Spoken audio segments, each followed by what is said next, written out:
It's the Motown Monday, the Joe Pags Show. 1-800-383-9624, joepags.com. Glad to have you here. It'll be Rudy Giuliani at the bottom of the hour, the America's mayor, of course.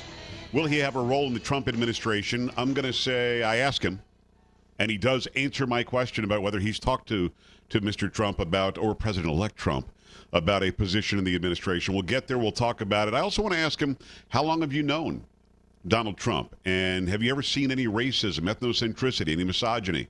And we talk about that. We talk about the protesters. Who are these people? Why are they doing it? What's the story?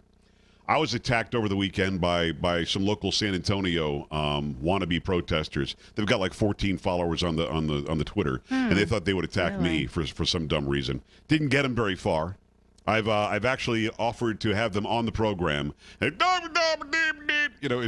that broke down in tears or something. It was very weird. But we'll talk about that a little bit. But I do want to relate something that a lot of people have gone through. Now, in many states, it's called the Department of Motor Vehicle. In the state of Texas, it's called the Department of Public Safety. Now, keep in mind, the people who work there, salt of the earth, you guys are great. Wink, wink. Don't get mad at me. Because I'm just gonna drop a little truth here. Oh, boy. Here we go. You can't call the place.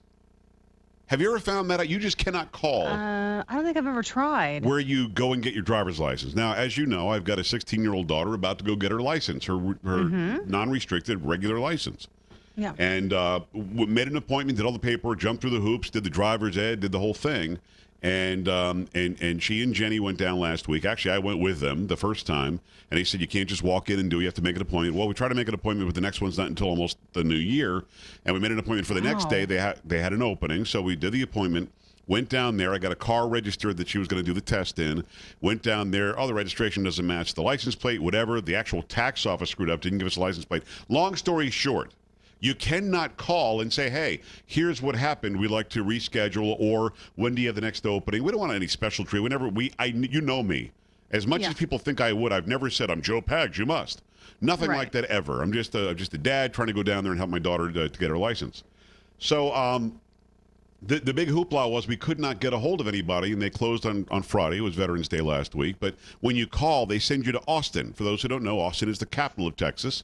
And it's about 40 miles from where I live, about a little more than that to San Antonio, and an hour and a half, depending on traffic, to get there. But when you call the office that's local to where you live, you somehow get routed through Austin. And a guy on the phone last week, before he hung up on my wife, actually said they don't have phones in the office where you're going. What? Now, Carrie, it's 2016. They actually said they don't have phones there. So I, for some reason, was in the doghouse. I'm always the apple heart when it comes to things going wrong in the house. So I said, I'll take care of it Monday. So I got up today, decided I was going to try. I tried to call, got routed through Austin. Press 1 if you speak the Spanish. Press the something else if you speak the Russian or whatever. And you just can't get anywhere. It's phone hell. So then I went online to try to schedule the driving test, which is what she has to do. Next test is December 22nd. Well, I know that's not the case. They actually have other appointments, because when we were at the office last week, we set the appointment, just didn't let her do it because the car was some sort of a license plate screw up. Right. So I go there and I say, I got it. I'm going to go there. I normally go to the gym about 11:30 or so, 11:40, 12 o'clock the latest.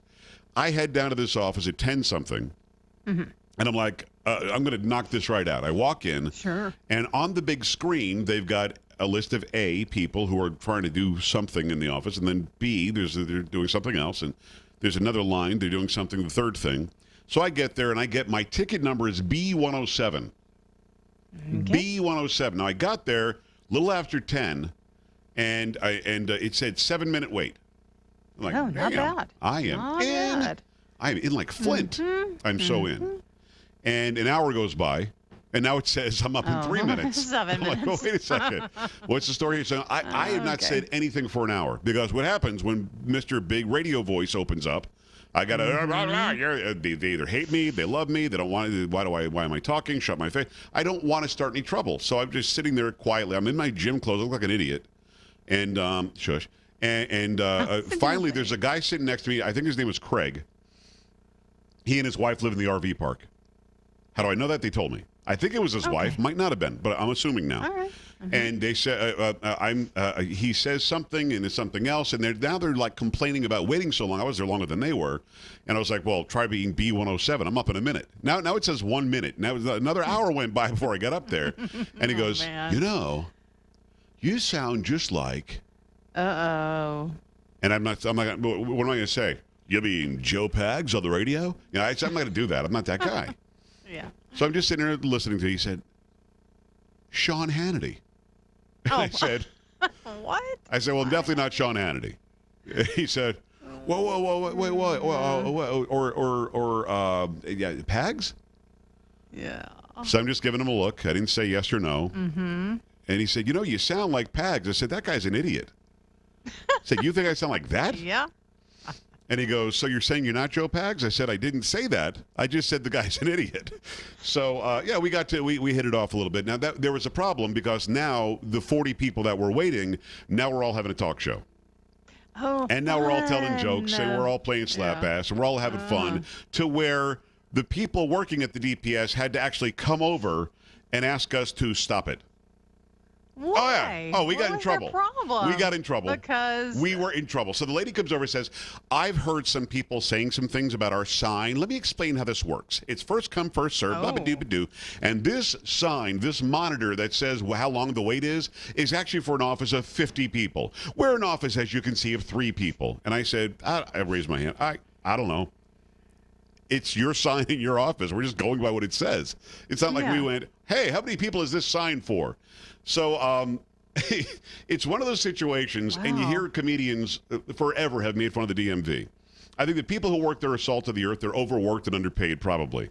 Get more staff in there, or I have an idea, change the sign so that the sign actually reflects how long people will be waiting. Because if I get there and I get B107, it says my wait's going to be 7 minutes, and it takes me 2 hours and 26 minutes to get up to talk to you just to make an appointment so I can come back again next week. At least I would know it's going to take me 2 hours and 20 minutes. When you tell me it's going to take 7 minutes, I think we're going to get a little angst-filled. Hello, yes. When it takes more than 7 minutes. Now, look, if it takes 8.5, I'm cool. If it takes 15, I'm all right. But I didn't say a damn word. I'm a talk show host. I didn't say anything for an hour or more. And then that freaking Craig from the RV park made me talk. Way to go. So hello to everybody who was in there today. Many people had no idea who I was. That's fine. You don't have to. Many people knew who I was, and that's fine too. I'm glad that you're tuning in. I'm glad that we all shared that experience today. And again, if you work at the DPS, the Department of Public Safety, listen clearly. I know that we were annoying you. We weren't being mean to you or outrageous, but we were a little loud. Keep in mind, you were there doing a job, getting paid, and it was all great. Now, the lady said, oh, you're being too loud. There's somebody taking a test. I looked over there. The guy taking the test had headphones on. He did. He wasn't even hearing us. So we were annoying the people who were working there, and I get that. We weren't doing a dance on the table or anything. We were just being, funny and laughing and talking about it. So, hey to Craig. Hey to the woman who was with him. I think it was his wife. Hey to the lady with the shirt. She knows what I'm talking about. The lady with the shirt insisted on helping everybody who couldn't figure out how to get a ticket. Oh, No. Press the blue button. The ticket's on the bottom. Press the blue button. She was very helpful. When we come back, Rudy Giuliani right here on the Joe Pags Show.